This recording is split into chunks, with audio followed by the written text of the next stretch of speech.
25 years of media excellence. It's time now for Newsnight, and in the next 60 minutes, Ghana records 66 deaths from COVID-19 as case count hits 12,590. Tonight, health workers speak out on frustrations amid shortage of beds for treatment, while 97 medical staff in the Ashanti region self-isolate after testing positive for the virus. Accra may have UGMC, they may have Kolebu, they may have 37 military hospital, they may have police hospital.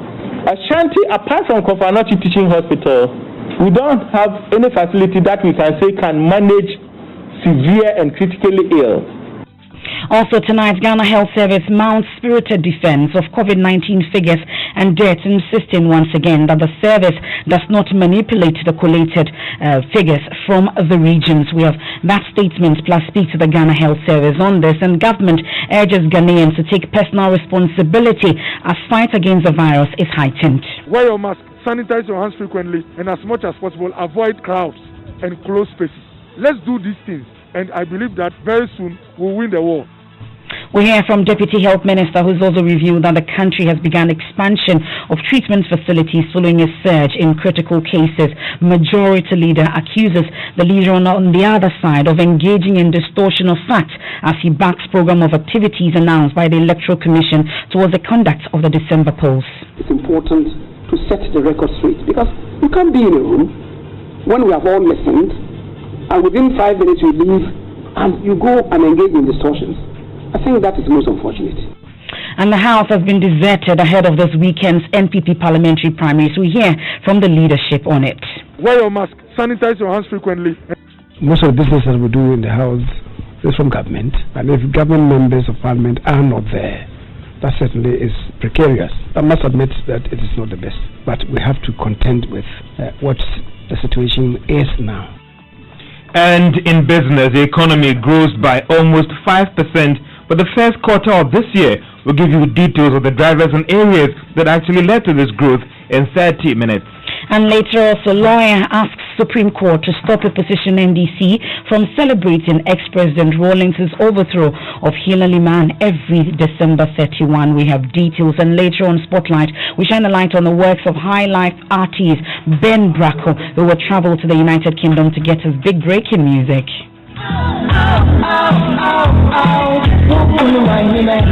I've been singing all my life since I was a kid. I sang right from primary school.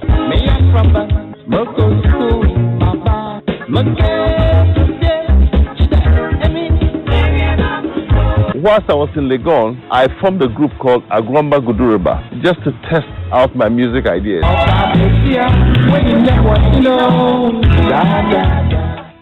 That and more here on Newsnight. Please join me with your thoughts and comments on stories you're about to hear and what you've heard so far. Also on top story is 0244340437. Thanks for your company, and for those of you also watching us on Facebook, you're welcome. We're also live on myjoyonline.com.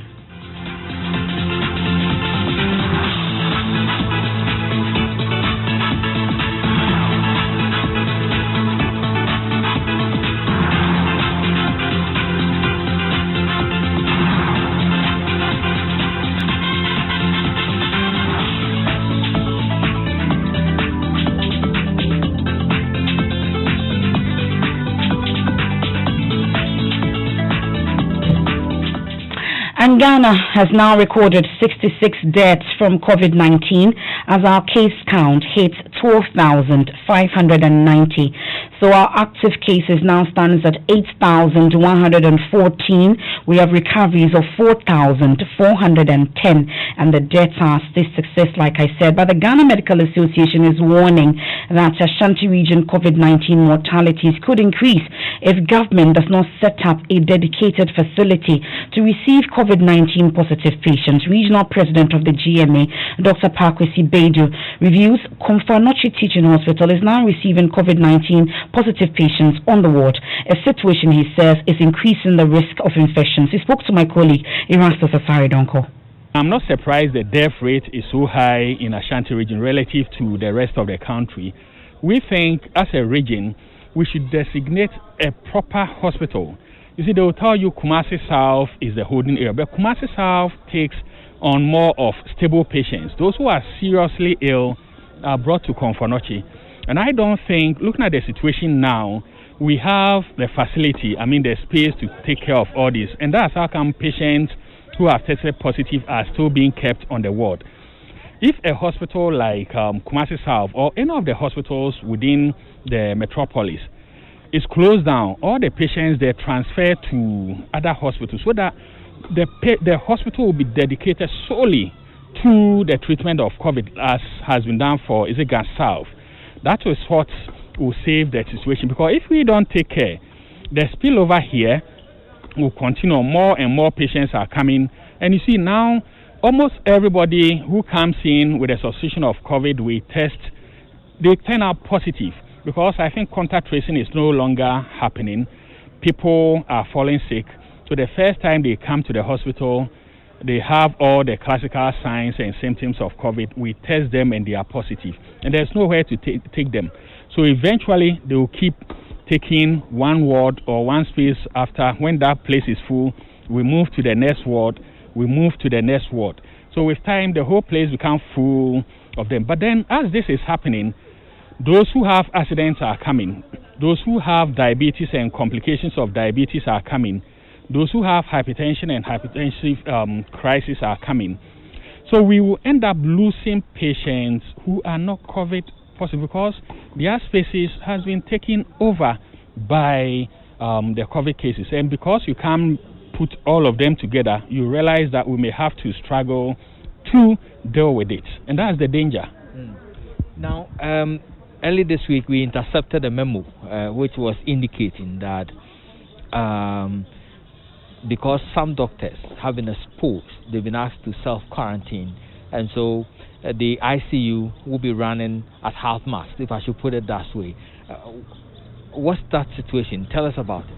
Yes, what happens is if somebody tests positive in the unit, you have to decontaminate all the place. And as you rightly said, I think I also saw the memo, I think this morning or so. And after I read it on my Enjoy online, I went to check. Yes, from the memo and then from what I read, is the entire staff there who came into contact with the patient who tested positive. We don't know whether the person got it in the hospital or had it, brought it within the hospital. So it means they all have to self-isolate. And in the intensive care unit is a highly specialized unit.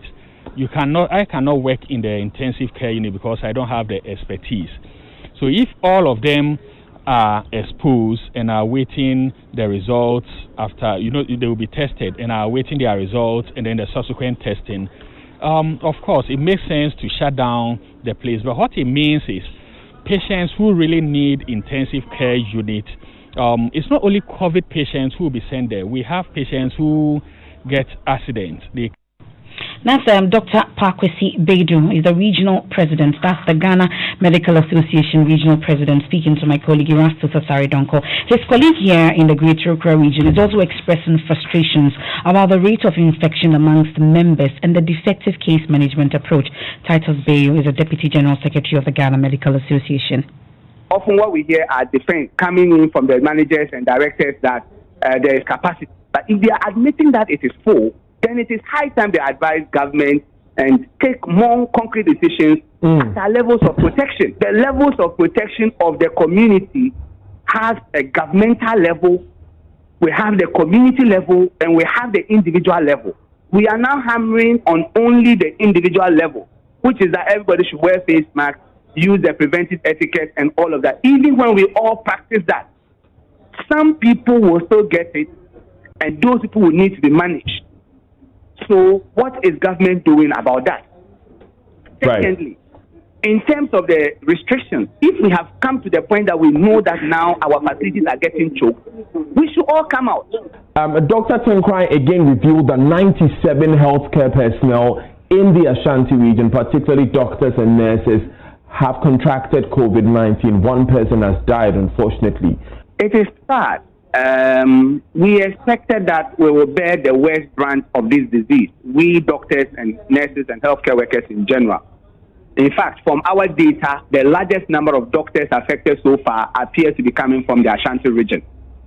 Unfortunately, majority of these are our younger colleagues the house officers, the junior doctors, first year house officers, second year house officers, the medical officers.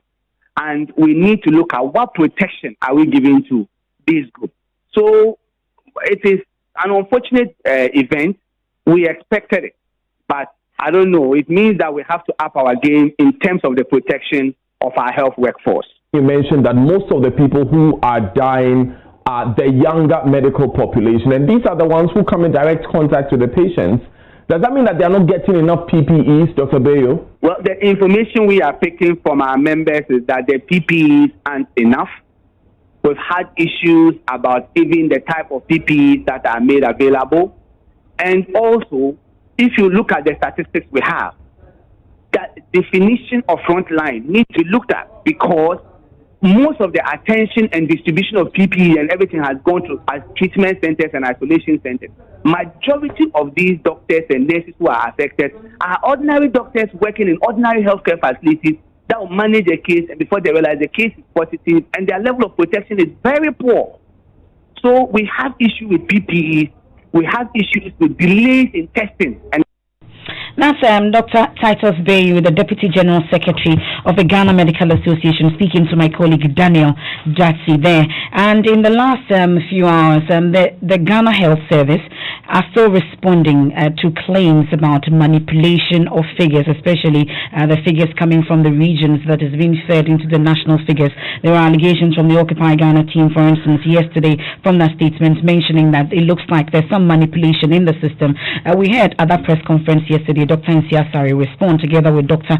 Patrick Abwaje. But today there's a statement from the Ghana Health Service again, Elton. Yes. And it gives a breakdown of the case count, test and laboratory, amongst others. Let's go through them. So let me start with the case counts. According to the statement, in respect to case counts, the total number put out in the public domain represents cumulative figure of all cases ever recorded in the country since the first confirmed case on March 12, 2020.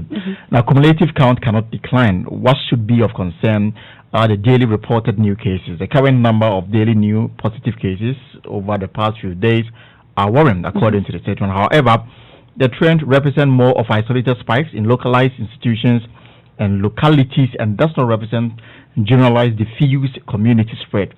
According to the statement, it's worth noting that in the last 1 week, 3 regions and 176 districts out of 260 districts have not reported any new COVID-19 cases. Okay, so there were concerns about the testing capacity as we have as a country.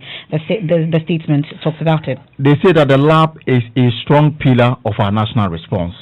And they acknowledge that there are instances where we experience some delays in the release of results, but majority of them are delivered on time within 24 hours. And all laboratory reports are released to the district within which the organization operates or where samples were taken.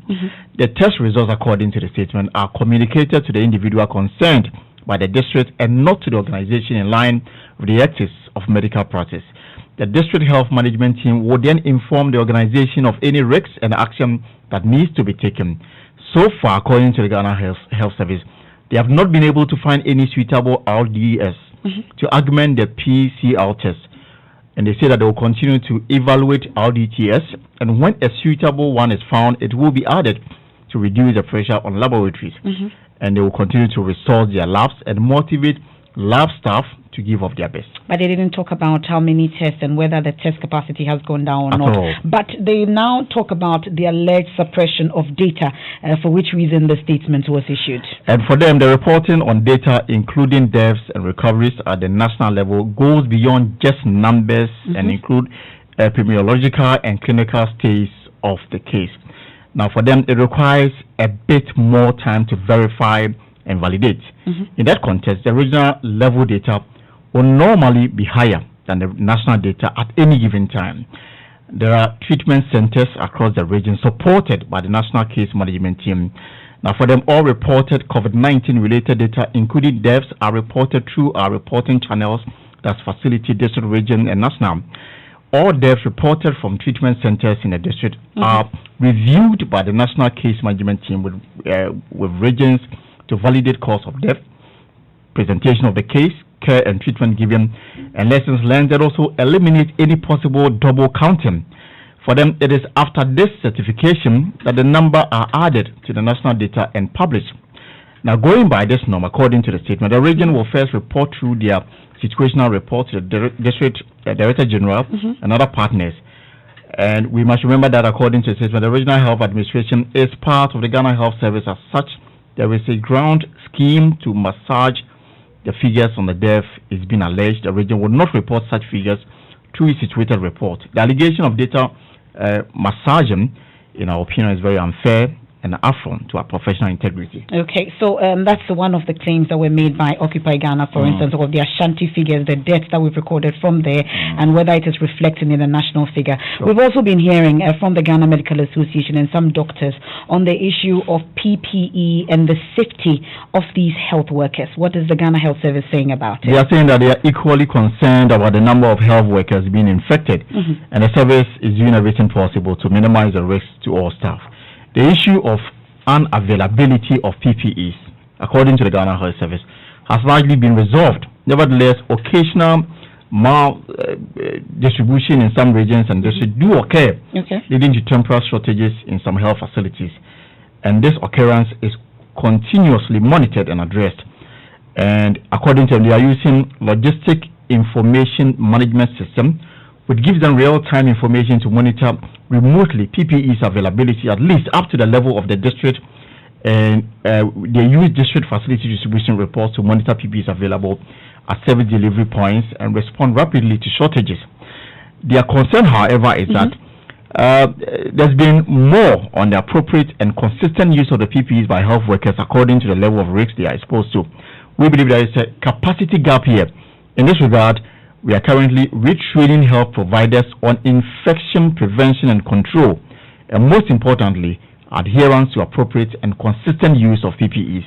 Okay, well, so they talk about critical care staff discharge. It's quite a lengthy statement, but let's talk about the bed space, because that's what we've been talking about the whole day, especially in the Ashanti region. Especially in the Ashanti region. Erastus and Oheming Teria, who is joining us on the phone shortly, have also been talking about this, and we brought it to light. And the Ghana Health Service, it found space in the Ghana Health Service's statement. Their response is that in terms of attainment of full bed capacity for critical inpatient care for COVID-19, they can say that they have never exceeded our bed capacity as a country.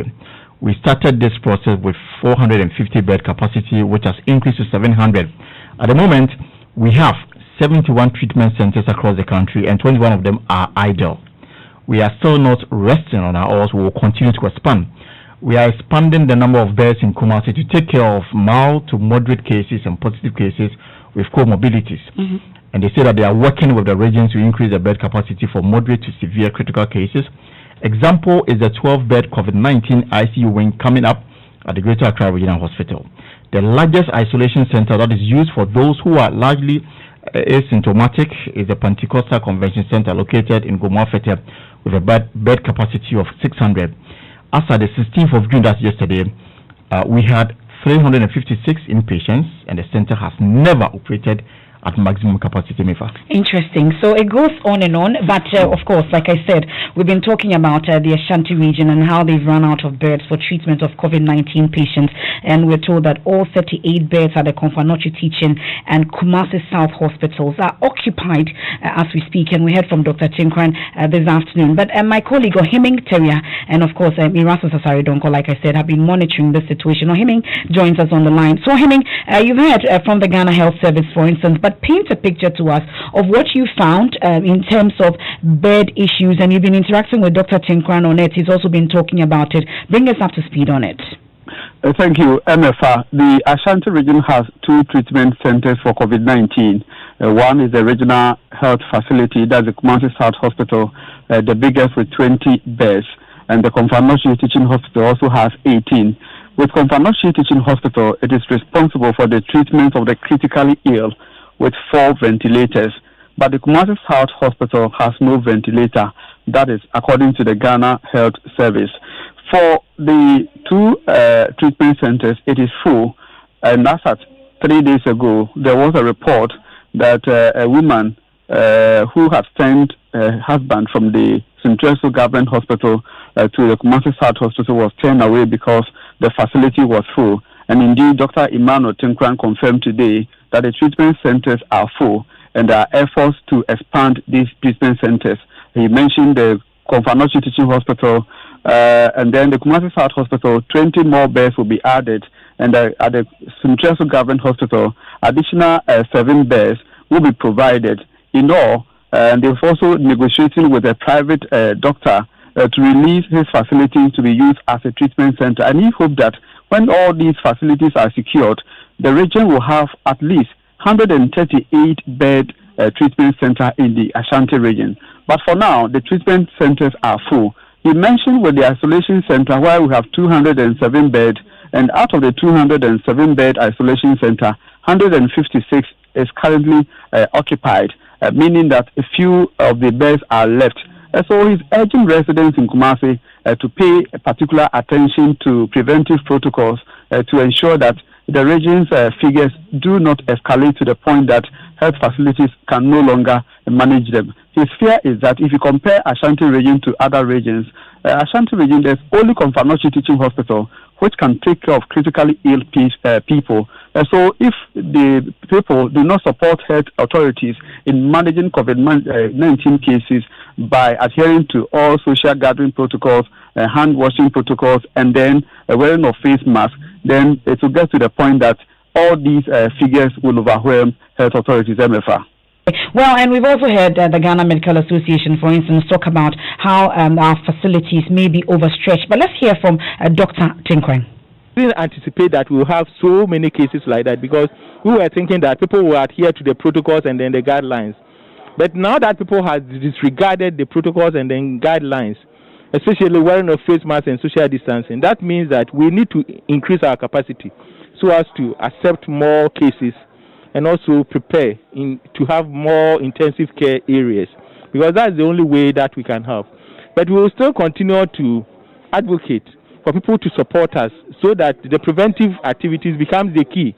Because if we don't do that, there's no way that our health system can sustain the number of infections that we are having. And that's the area that I think we need to focus on. You seem to be disturbed with the effort that you've put in, and so people continue to disregard them, and we are seeing an increase in the number of cases. Not the health directorate alone. You can talk to any average Ghanaian who actually is a good observant. You go to town right now and see what is happening. So it's not only the health directorate. All of us should be worried because I don't know the situation in other regions, but Kumasi, we go around all the time and we see that people they've disregarded totally the social distancing protocol and then the wearing of face mask. You can count and see the number of people who has put on face masks in Kumasi just by going to Dr. Mensah, just to look at what is happening. And as we keep on saying, it's not only the health system that is worried. Everybody who has concern for this country will be worried about what is going on. You have Dr. Tinkwang, is the Ashanti Regional Health Director, Dr. Emmanuel Tinkwang, there interacting with my colleague Ohiming Teria. But of course, the head of our health desk, Fred Smith, has also been interacting with the Deputy Health Minister, Dr. Bernard Okuboy, on this issue.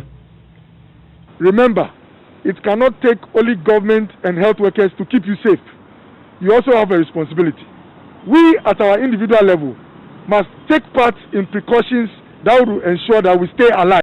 By nature of the disease itself, few cases take more space. And it also accounts for the reason why people are asking that we create more space to take care of them. So when you come to REACH, for example, they have about 8 beds or so high dependency units. But we want to have ICU units. We want to create beds now, COVID ICU. At the University of Ghana Medical Center, they have 5 ICU beds for COVID-19. But they have other beds at the ICU.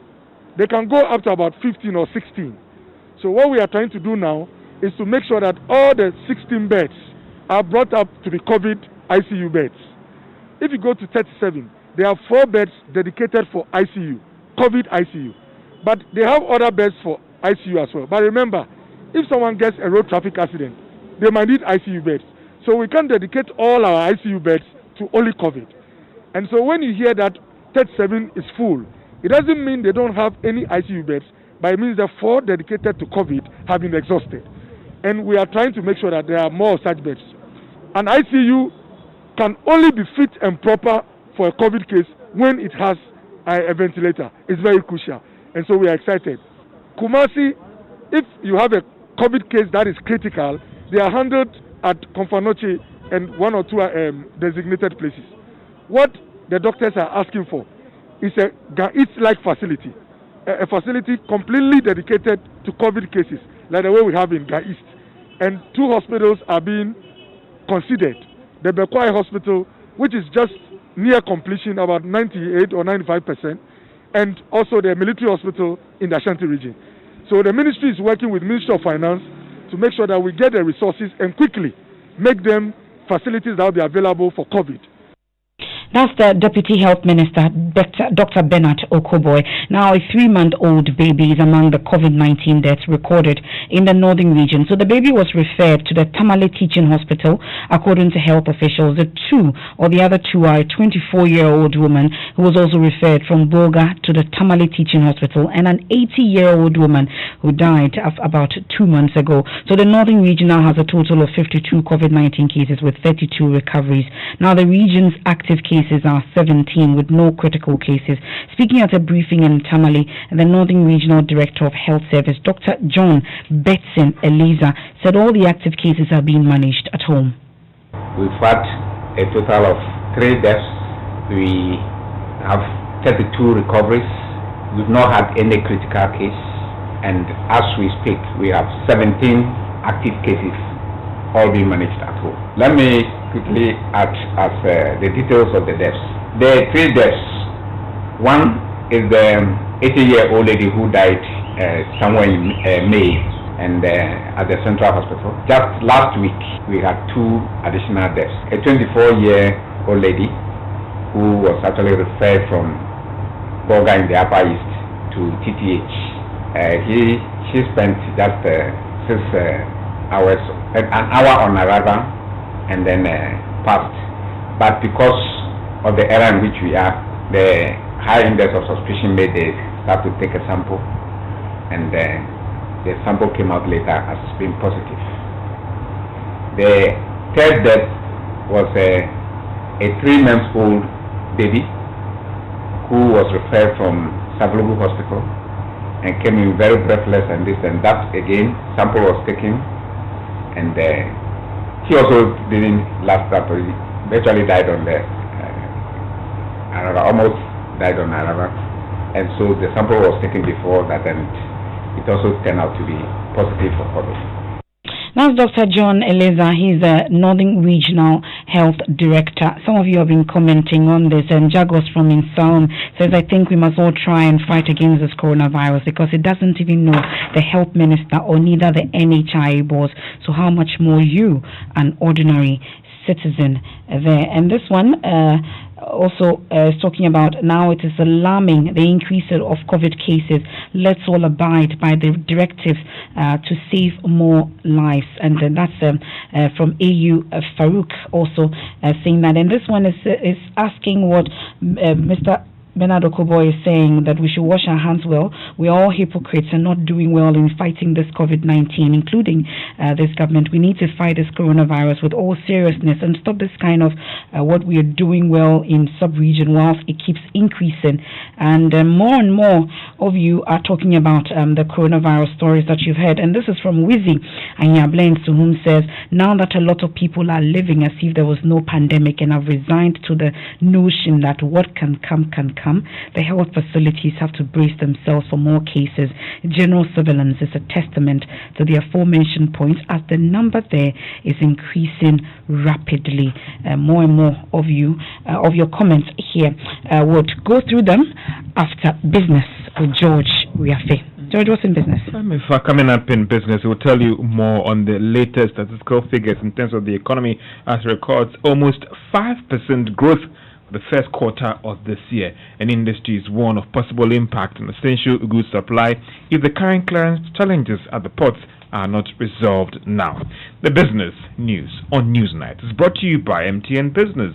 Welcome to the new world of business. Kingdom Books and Stationery, your number one stop shop for all your office essentials. And First National Bank, we are the bank that understands your business.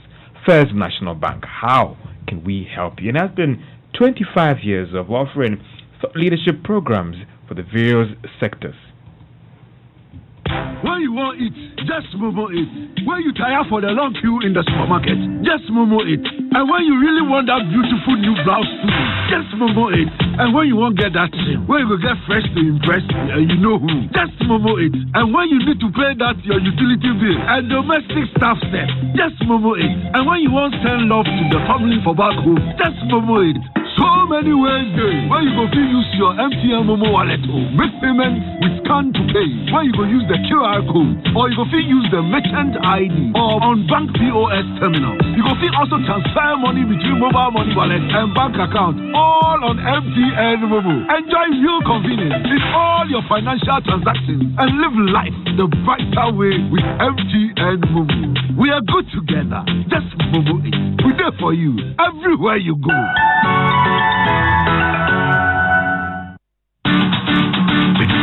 We give you nothing but the best, we stay above the rest. More quality, more affordability. Kingdom Boost and Stationery. Everybody's going to the one and only shop where customer satisfaction is a guarantee. Kingdom Boost and Stationery. Oh yes, with our 30 days credit facility with no interest charge, free delivery services, and our free consultation on setting up your office, Kingdom Books and Stationery is unmatched in our delivery of quality and affordable office essentials, equipment, and furniture. Experience world-class customer service in all our branches in Accra, Tema, Kumasi, Cape Coast, and Takoradi. Call us on 0302-764-101 or visit our website at www.kingdomgh.com. Kingdom Books and Stationery, your number one-stop shop for all office essentials and stationery. Terms and conditions apply. We know it's important to create a productive and supportive working environment by investing in your employees' health. With a leading international track record, Apex Health Insurance is regulated and licensed by the National Health Insurance Authority to provide medical insurance services to institutional clients, families, and individuals. Apex Student Package and International Medical Solutions are all here to cushion you. Visit Apex Health Insurance Office at Zion House, Boundary Road, Shiashi, or call 0501-683-914 or 0232-000-015. In Kumasi, we are located opposite Prempeh College, Sofo Line, and in Takrady, Apex Health, your preferred health insurer. Joy 99.7 FM. You're welcome back to Business on Newsnight. Now, the economy witnessed some significant growth for the first quarter of this year. It went up by 5% over the same period for last year. Now, this was captured in the latest Ghana Statistical Service first quarter GDP estimates. We have details in the following Business Desk report. According to the Ghana Statistical Service, the adjustment was fueled by some excitement in the services sector. This was after the information and communication subsector grew by 17.1%.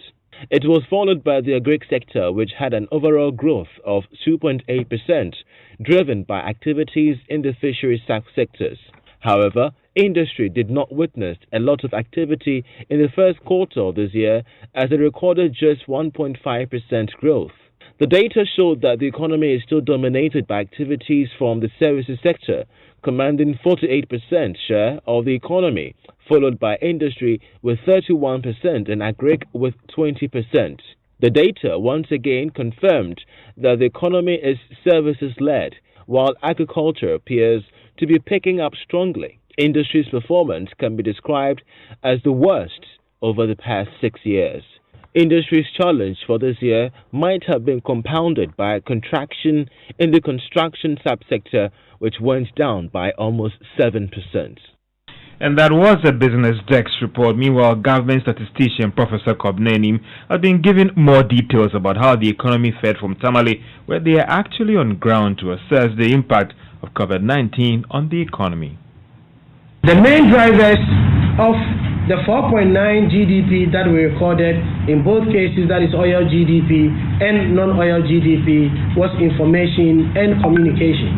Specifically, information and communication contains 4/5 of the GDP that we recorded between the first quarter of 2019 and the first quarter of 2020. This is distantly followed by manufacturing subsector of 12.2%. Other subsectors that come close are education and public administration that recorded a growth rate that hovers around 8.0%. There were other subsectors that contracted over the period. Specifically, construction subsector contracted by 10.0%, forestry subsector also contracted, and we saw a contraction in some other minor subsectors within the services subsector. And that is government statistician Professor Kobna Enin. Let's still stay on the economy because it appears the real impact of the coronavirus is yet to be realized, or maybe the current picture might not be that bad. This is because the March ending real sector report from the Bank of Ghana actually shows that some areas are doing well.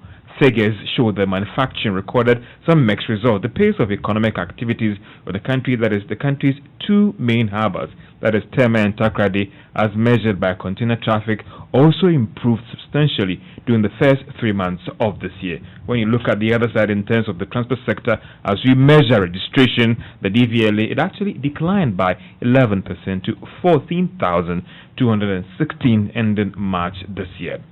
Let's talk about industries because they are warning of possible impact on supplies of essential goods if the current challenges at the ports are not resolved now. Now, some importers are still complaining of difficulties of clearing their goods from the port despite measures instituted by the Ghana Revenue Authority to deal with the situation. Now, some industries have had to struggle to secure input for their production due to the coronavirus, and there are fears that things might be that bad. The situation is going to resolve soon. Let's hear from Sir Chuma Kabwa. He's the Chief Executive of the Association of Ghana Industries. Now, they are cooperating. They are waiting patiently to get the goods cleared. But if it drags too long, then it's going to affect their production cycle because you plan in a way that ensures that there's consistent, reliable supply of raw materials for your production. You don't want to break the production cycle. And therefore, if there's undue delay that runs into weeks, 3 weeks, 1 month, then it could have an effect. But a few days, they can accommodate it. We just need to work hard and fast to resolve the issues at the port and have the issues to a normal situation. And that's the Chief Executive of the Association of Ghana Industries, Seth Chum Akabwa. And that's all for Business on Newsnight. Back to you, Emefa. Have a good evening, George. Thank you. Now, let's go through messages that we've received at 0244340437. Some also on our Facebook Live. And this one from Lincoln in Akwetiman says the best way to end vigilantism is to resource our security agencies to take full control of protecting our polling stations during elections. And this one also says COVID-19 is real, but the regions are manipulating the figures, especially a Volta region. Courage, you send that one in. I don't know what your base is. And Collins from Kufuridia says, as a nation, we shall win this war against the virus if all citizens become responsible and stop blaming government on its efforts. The government will do its part, but 70% of the fight against coronavirus depends on us being responsible and observing all the preventive protocols. And this one says, the fact that more health staff are contracting the disease means that Konfanochi Teaching Hospital is not doing something right for the frontline staff. CAS provides PPEs and run a shift system for your staff. That's what Martin is telling you. And this one says, Charles, also in Kumasi, and he says, please, Regional Minister and Mayor, do something about these protocols non-observance. And he adds, Madam. And this one from Timeless. Okay, Isaac Timeless in Volta region. He says the mandatory wearing of nose masks has not been adhered to in most parts of the country. The cases are alarming. And Gilly says, I thought the health minister told us we had hit our peak some months back. And I have an open letter also to the president, and it's sent to me here. And it says, dear sir, a few weeks ago, your information minister announced Ghana has reached the peak of COVID-19 as we should have hopes of decline. Now, I'm sure that you're saying hopes of decline. Now, I hear lamentations all over from your ministers and the so-called experts in the system. We are still looking forward to be told and work professionally. What is your decision so far? And he adds a word to the wise. And this one says, please, Ministry of Health is not being honest with Ghanaians. they are massaging figures. And I have a final one from Abedi, Dr. Abedi Nkwada. So he says, I'm urging all to adhere to the protocols of COVID-19 and stay safe. This is Newsnight here on Joy 99.7 FM.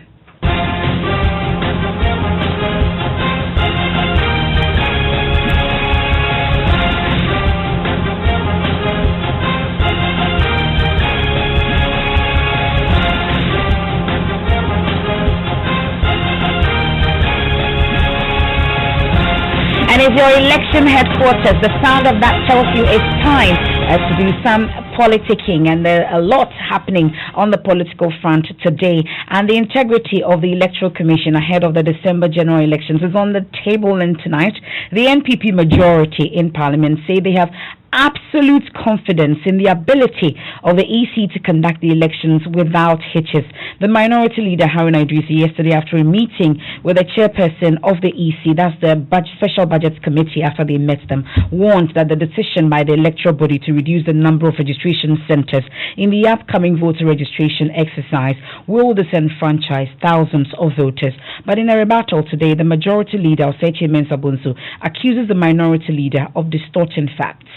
And we thought it's important to set the record straight, because you can't be in a room when we have all listened and within 5 minutes you leave and you go and engage in distortions. I think that is most unfortunate. When they said, when the Charlotte Affair Commission proposed that they would have to overhaul it by refurbishing it in a much profound manner, the cost of the refurbishment, they told us, was going to be $15 million. Refurbishing the old system was going to be $15 million. A new one is going to be constructed. An enhanced one is going to be constructed at a cost of $6.1 million. Plus an additional recovery center at $1.3 million, totaling $7.4 million. Now, as I can say, this is huge savings for the country. And yet you have people not talking to this matter, going out there to castigate the commission. Now, the majority leader also revealed that the EC's equipment currently is unable to verify the authenticity of passport or Ghana card that may be presented as proof of citizenship for registration, but added that there is ongoing training to fix it. So the minority leader, it was who asked whether it would be possible to connect to the database of the Passport Office and the National Identification Authority, so that if anybody submitted any card on the spur of the moment, they could authenticate the genuineness of a passport or a Ghana card. The response of the woman was that no, that one is not fixed into the machine that is being brought, because at the time of the procurement, the Identification Authority themselves had not supplied so much, and now they have. We are using it, but then we are requesting them to train our officers such that they'll be able to determine and distinguish between a genuine ID card and a fake one. That's the majority leader, Osechi Mensah-Bonsu. And you recall that this is a matter that we discussed on Top Story yesterday, and we had calls to speak to the Deputy Commissioner in charge of Corporate Services, Dr. Eric Bosman Asare, and he mentioned that tomorrow, for instance, the BVRs that they've acquired so far, over 8,000 of them, will be on display at the Rich Church tomorrow for all those who want to see the machines that will be used tomorrow, and it's open to the public to do so. But we've been trying to reach the minority leader Haruna Idrisu for his reaction to the comments made by the majority leader. For instance, he accuses him of distorting the facts as it was presented to them by the EC yesterday at the Special Budgets Committee. Elton, you have been trying to work the lines. What did you find? Yes, so I spoke to a minority leader, were scheduled to speak to him, but unfortunately he's bereaved. For that matter, he's unable to speak to us this evening. But he told me that they stand by what they said in Parliament yesterday. And they are hoping that the chairperson of the Electoral Commission will appear before the Committee of the Whole, so that they can further ask some questions. Yesterday, according to him, because of the fact that he appeared before the Special Budget Committee and the opportunity to ask questions was limited, they are hoping that when he appears before the Committee of the Whole, they will have ample time to question her on a number of issues. Okay. But as far as the cost, the decision to reduce the registration centers, and the fact that they think that may lead to people not being able to register, these are matters that they still stand by it.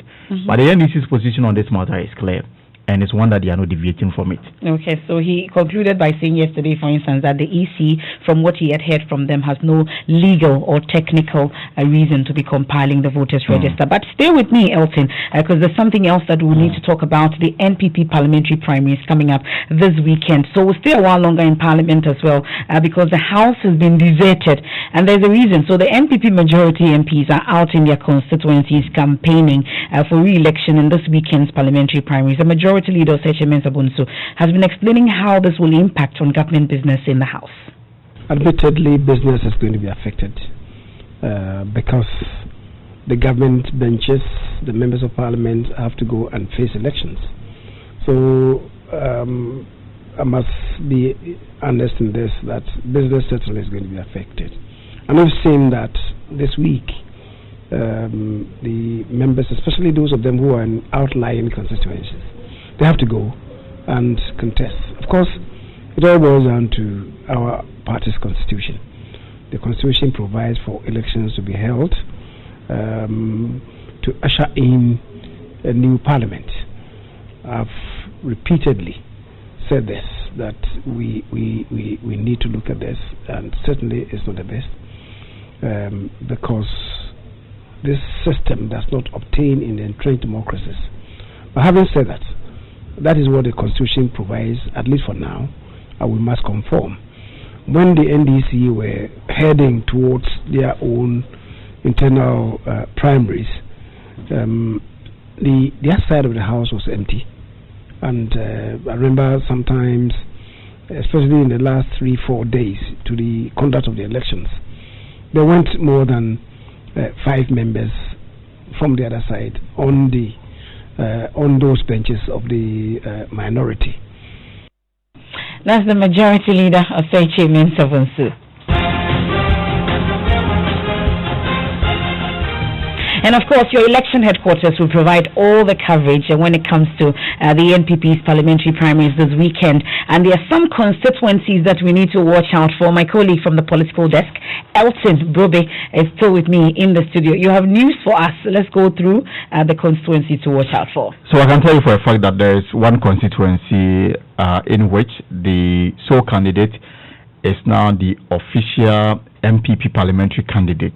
Alexander Fenyamakin was acclaimed this afternoon, so he has set the ball rolling. So officially the MPP parliamentary candidate for the Efutu constituency in the central region, and his acclamation was done this afternoon. Now, in some 72 hours across the country, and for places that the MPP, they have certain MPs, that's where the action will be.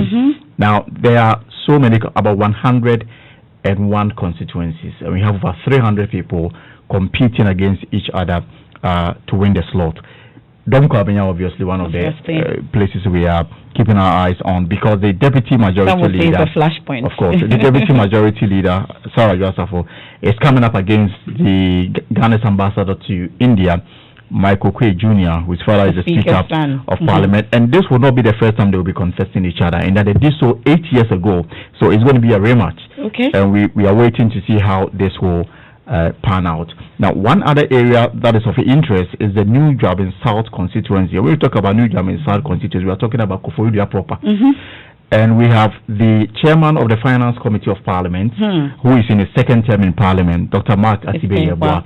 And he's coming up against the Executive Secretary of the Free Zones Board, Michael Befi.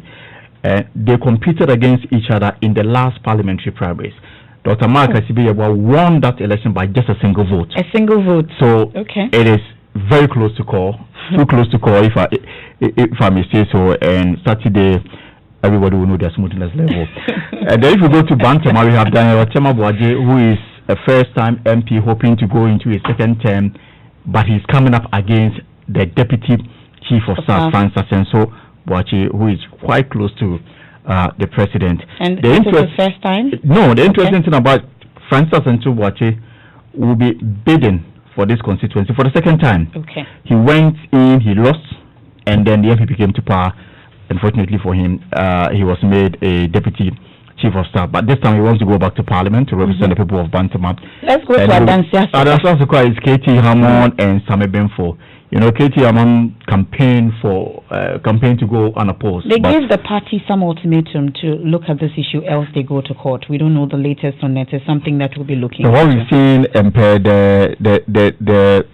the Electoral Commission's pool of notice, we have Katie Hammond and Same Benfo who are going to slug it out. Asante Achim North, Dr. Andia Kubi is coming up against Kwajoba Jiman, who was an MP lost and now coming back. Just so is very interesting. Kwabena Owusu Ediomi, the Deputy Roads Minister, against John Kuma and Abena Poku Otafo, because Dr. Antonius Oseakoto is no longer going. The stage is set for 5 people to compete against each other. We have Vincent Eko of the Ministry of Education, Louisa Sewa Donko, doctor, remember her and her issues. Emmanuel Oben and One Prince Upon, who are competing against each other. Now, one other area that we have to also focus on is the Navrongo Central constituency, because they will have to choose from 2 astute ministers to contest the parliamentary season upcoming. Joseph Kofi Adda, the current MP and Minister of Aviation, is keenly contested by Madam Tongoba Abayege, the Upper East Regional Minister in the Navrongo Central constituency. And this is what is going to happen. Now let me run listeners through what will happen on Saturday for the delegates. Now delegates shall comprise all polling station executives, all constituency executives, 5 members of Constituency Council of Elders, 5 members of the Constituency Council of Patrons, as well as any founding member of the party from the constituency who was a signatory to the registration document of the party at the Electoral Commission. Also 5 members of the Constituency Council of Elders, 5 members of the Constituency Council of Patrons, all members of Constituency Executive Committee, as well as party founding members who were signatories to the registration document of the party at the EC shall be accredited to vote. Polling station executives and electoral area coordinators shall also be accredited to vote at the electoral area. The constituency album, which has been broken down into electoral areas album, shall be used to identify all delegates who are eligible to vote in their respective electoral areas. And finally, delegates will be required to produce an MPP membership ID card or any other recognized national ID card to entitle them to vote. Wow. And Elting, I'm paired with you at the NPP headquarters, and we're bringing our viewers and our listeners all that they need to know. And with the details that Elting has given you, you know that you have to leave it on the election headquarters right here on Joy News, Joy 99.7 FM, myjoyonline.com, and all our various channels. Saturday, the action is all here. We know who the winners are and who the losers are. But tomorrow there's an important exercise also. The National Identification Authority will start a nationwide mop-up registration exercise, including the resuming of the activity in the Eastern region. We know it was stopped because of COVID-19. PSA, Nanaya Asafo, you've been monitoring this. What must we know? Yes, so currently for the card issuance that was been in session since 10 June 2020 at the various about 5,000 registration centers across the country, is continuing till tomorrow, but we've been told there are chances that it may be extended. Thus, if you couldn't get your card from last week till now, keep your fingers crossed as you may get the chance to do so. They're also entreating all Ghanaians who are yet to collect their cards to endeavor to do so at the centers where they registered. And we're told that you shouldn't try registering again because that will amount to fraud, right? Indeed. And some over 30,000 people so far it has come to the notice of the authorities that they have done re-registering. In terms of foreigners and others, they are still looking into those. There have been some suspects, they say, but they are now looking into those issues. Well, thank you very much, PSC Nanaya Alsa, for bringing us up to date on the NIA registration exercise.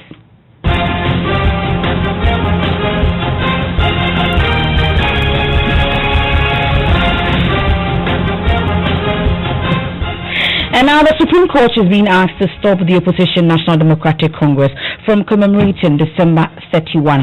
This is the day in 1981 that the constitutionally elected government of Dr. Hilary Mann was ousted in a coup led by Jerry John Rawlings. Ghanaian lawyer based in the U.S., Professor Stephen Kwekwasari, says the continued celebration of the day is an affront to the letter and spirit of the 1992 Constitution. Court correspondent Joseph Akable has the rest of the story. Revolutionary Council, during our short stay in power, have demonstrated openly what many people had only suspected before, namely that the This was in September 1979. He had in 4 months led the Armed Forces Revolutionary Council carry out what was termed a house cleaning exercise. This had seen the killing of some top military officers who had participated in previous coups. Mr. Rawlings will strike again 27 months later. Without the true economic power lying in the hands of the people of this country, he will form and lead the Provisional National Defense Council that will hold on to power till 1993, when the NDC was elected to usher Ghana into a new republic. The party traces its roots to the PNDC and marked June 4 and 31st December as important events in the life of the nation. The Supreme Court in 1993, however, held that December 31 could not be commemorated as a public holiday or marked using state funds.